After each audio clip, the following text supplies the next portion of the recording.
Di ba may 7 articles of impeachment? Sabi ng ilan, mga 4 or 5 ang matindi na dapat sagutin ni VP Sara. Tapos halimbawa yung kaso ng threat of assassination, ang defense ni VP, I was taken out of context. Is that a good defense? It's not. Will it stand in court? Ito may doctrine in law na in Latin, it's a Latin phrase that says, res ipsa loquitur. The thing speaks for itself. The best witness against Inday Sara, or I'm sorry to be very informal, for the best witness against the Vice President is herself. Kasi hindi lang niya once sinabi ito inulit-ulit pa niya At sinabi niya hindi siya nagbibiro. Idagdag natin dito yung isa pa niyang interview na sinabi niya, nai-imagine niya na pinupugutan niya ng ulo ang Pangulo. Ikaw yung pangalawang pinakamataas na opisyal ng Pilipinas. Yan ang salita mo. Ngayon, pag sabi niya taken out of context, she did not qualify. Sinabi niya, may kinontrata na siyang mamamatay tao. And alam natin kayang gawin. Because may mga issue ng EJK At kasali dito sa sakdal ng articles, yung extrajudicial killings. Ayun, di ba? Oh, may mga kinontrata na siyang mga mamamatay tao. Okay? Yan yung sabi ni Sara Duterte.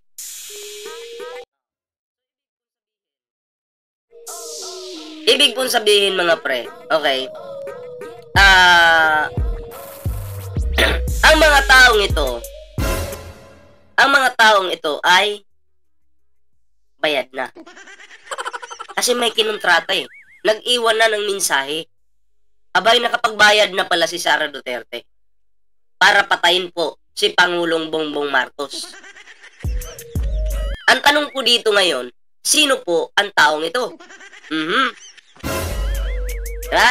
Ay nakapagbayad na Solve na Kasi pag pinatay, aatake na lang yung tao na yun Tama nga naman si Atty. Bokoy. Kayang gawin ni Sara Duterte yun. Dahil sa pamilya po nila, okay, may mga issue na sa mga patay-patay na yan. Lalo na po sa panahon ni Digong. Kasi nung panahon ni Digong, marami pong Pilipinong namatay. At mayor pa si Sara Duterte noon sa Davao City. At sangkot si Sara Duterte dyan. Sa mga patayan na yan. Kaya nga po, inimbestigahan siya ng ICC. Tuloy natin to. Anyway, bago po tayo magtuloy-tuloy mga pre, ayan kung bago ka pa lang dito sa ating YouTube channel, huwag kalimutang mag-like, share, and subscribe para naman po maging updated ka sa lahat ng mga uploads natin. Okay? Ang tanong po dito ngayon, sino ang mamamatay tao na to? Tukoy na ba? Posible po. Kasi pinapatawag si Sara ng NBI, hindi naman nagpapakita. Diba? Meron po tayong TikTok, may Facebook po tayo. Huwag pong kalimutang i-follow yung ating mga social media accounts dyan. O tuloy po natin to. Na siya ang nagpatuloy nung naging mayor siya ng Davao. And may mga testigo. Mga sarili niyang tauhan na inutusan niya na gawin yan. Ihambing natin ito doon sa isang kawawang guro na nag-post sa social media na sinabi niya, magbibigay siya ng 20 million kung merong papatay kay former President Duterte. Ano nangyari? Hinuli. Kinasuhan. Siya ba ay may kapasidad na magbigay ng 20 million? Natakot pala si Digong doon. Teacher lang, natakot ka na Digong. Sus Mariusip. Wala. Kahit isang daan, wala. And itong gurong ito ay awardee bilang outstanding na guro. Yun, walang kapasidad na itupad yung kanyang banta. Itong Vice President may kapasidad na gawin yung kanyang banta. May pera, may koneksyon, nasa kapangyarihan, at may mga DDS, Davao Death Squad. Yan. Yon. Pag sinabing DDS, Davao Death Squad po yan. Hindi po die hard. Duterte supporter. Binago na lang nila yan Diba? Pero ang ano po talaga dyan, Davao Death Squad po talaga. Testigo. So, ayun. Traffic agad, boss. Ganun lang. Traffic tayo. Anong paki ko kung nag-profit ka? Mandadamay ka pa? KO! At si Vice President Sara ba may kasaysayan ng karahasan? Naalala nyo, Na. nung siya ay mayor, meron siyang binugbog in front of TV cameras. Yung kawawang sheriff na ipinatutupad lang yung kautusan ng husgado. Anong ginawa niya sa sheriff? Binugbog niya in front of the media. Oh, kaya lang naman matapang si Sara kasi may mga security. Pakawalan mo yan, one-on-one. Diba, iyak yan.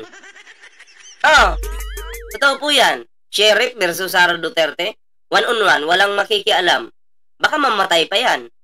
Kasi syempre lalaki, ano bang lakas ni Lustay, babae. Diba, gay, tibo. Sorry. Tibo tuloy. Sorry naman, nagkakamali lang ako. Tao lang naman eh. Diba? Uy, malakas din yan si Sara. Oo, malakas ang hangin.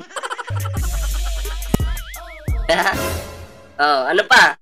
Malakas yung di umano'y malakas magnakaw. Malakas humigop ng budget. Eh, di ba namin nagtagunan siya sa takot. Pasensya na po, medyo ako'y may lagnat ha. Wala po tayo sa magandang kondisyon ngayon. Kung sa ating ordinaryong tao at ordinaryong tao rin ang gumawa sa iyo, anong gagawin mo? Ididemanda mo. Itong kawawang sheriff, nagtago. Siyempre, papatayin ka talaga eh. Papapatay ka talaga niyan. Diba, mahilig sila magyabang na ipapatay kita, ganyan. Ganon sila eh, diba? Maliwanag. Attorney, educate us dun sa pag-i-interpret ng narinig namin. Kasi sabi nila, ang wikang Pilipino ay hindi sa literal natin ini-interpret, kundi dito sa diwa ng pagkakasabi at sa mensahe ipinaparating sa targeted audience. Parang teenager na bago magkasintahan, pag sinabi ng babaeng, baliw ka, ngingiti yung lalaki, ay baliw na baliw talaga ako sa iyo. Kung iba mag-i-interpret niyan, live illusion. Ay, iba, kung iba, yung term na baliw, kung magkakaroon ng interpretasyon. Ganon din sa mag-asawa na nagmamahalan. Yung masasamang salita ay love language nila. Ang tanong ko po sa inyo, sino ang pwedeng mag-interpret ng mga pahayag na yon? Kasi mukhang doon pumupunta yung depensa ni VP Sara. Sabi niya, misquoted. Ganito yun, no? Yung karakter ng tao ang importante. Number 1. Propensity to violence. Number 2. Ano yung history ng tao? Okay? Number 4. In what context niya sinabi? In what context? Nag-zoom siya. Nasaan siya nung panahon na yun? Nakatulog na, nagtatago sa opisina ni Paulo Duterte. Bakit siya nandun? Yung kanyang chief of staff, si Attorney Zulaika Lopez, dinitain ng Kongreso. It was in that milieu, yung ganong sitwasyon, na ginawa niya yung banta. How can you take that out of context, considering all circumstances attaining at the time? There's only one interpretation that can be drawn from that statement. Seryoso siya. Dahil galit eh. She was triggered. So hindi siya naglalambing nung panahon yun? Hindi yung figure of speech yan. Gaya ng sinabi ko. Yung... Galit siya. Buisit siya. Hindi siya naglalambing. Diba? Yung galit niya nung time na yon, umaapaw. Iba pag naglambing eh. Halata mo eh. Iba rin pag nagalit yung tao, mahalata mo. Diba? At si Sara Duterte, hindi naman siguro to joker. Diba? Kita naman natin sa pananalita niya kung minsan mainit ang ulo, minsan hindi. Malalaman natin yun. Kasi kilala na po natin yung isang sa Bisaya pa, banggiitang manglulustay. K.O. Banggiitang manlulustay. O, diba? Circumstances nung sinabi niya yan. And considering yung kanyang background. Considering yung kanyang background. Ano siya, masyadong triggered siya nung panahon na yun eh. Anong oras yun? Madaling araw. Sa sobrang galit niya, nag-livestream siya, inilakas niya yung galit niya at nagbanta siya. How can you take that out of context? How can you be misquoted? Seryoso siya. More importantly, sinabi niya, no joke, no joke. Twice. No And joke. inulit niya yung banta. Kung yun out of context, but no, Yan. in a different occasion, at a different forum. Di ba? So, anyway, sabi naman ni Sara Duterte, no joke. Pero ito yung malaking katanungan para sa akin. Itong kinontrata ni Sara Duterte na mamamatay tao, kung titingnan po natin, bayad na. Diba? Bayad na po. Confirm. Kasi kinontrata eh. Kasi sabi niya, pag ako namatay, wag mo silang tantanan, patayin mo rin sila. So, hindi naman po gagalaw yung tao na yun kung hindi mo pabayad. Kasi pag namatay ka, Sara Duterte, sino pa bang magbabayad sa'yo? Wala na. So, ibig sabihin, binayaran mo muna bago ito, diba, bumanat. Yun po yun. So, anyway mga pre, hindi ko na patagalin yung ating video ngayon. May lakad pa po ako.